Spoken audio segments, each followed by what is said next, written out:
Tutto ciò che è legato alla Prima Guerra Mondiale rappresenta un enorme patrimonio storico e culturale che va conservato, valorizzato e condiviso.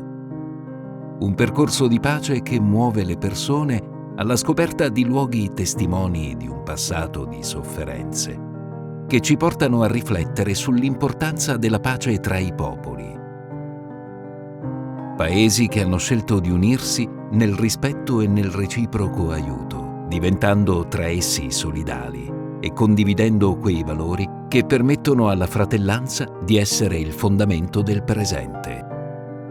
Questo è il tempio votivo della pace, sacrario militare del Lido di Venezia. Era il Natale del 1917, quando il patriarca di Venezia, cardinale La Fontaine, durante l'omelia fece un solenne voto di costruire un tempio dedicato a Maria, se la città fosse stata risparmiata dagli orrori della guerra. La costruzione del tempio dedicato a Maria Santissima iniziò nel 1925 sotto la direzione dell'architetto Giuseppe Torres e terminò nel 1942 con la sistemazione della statua della Madonna sulla cupola centrale.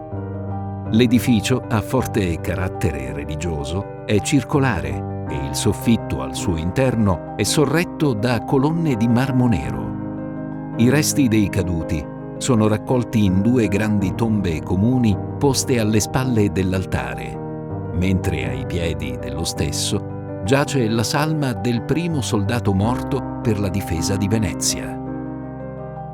2 ingressi ai lati della scalinata di accesso al tempio portano alla cripta, dove i loculi dei caduti sono disposti lungo le pareti e il corridoio.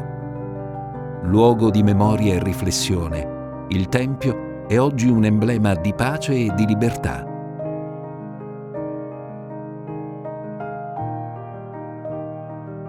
L'alto valore simbolico dei luoghi, oggi memoria della Grande Guerra, è testimoniato anche dall'impegno assunto dalla Regione Veneto nell'adottare un documento che dichiara il Veneto terra di pace, un impegno preso nel 2018 in occasione del centenario del primo conflitto mondiale, volto a garantire il rispetto del diritto alla pace come diritto umano fondamentale dei popoli.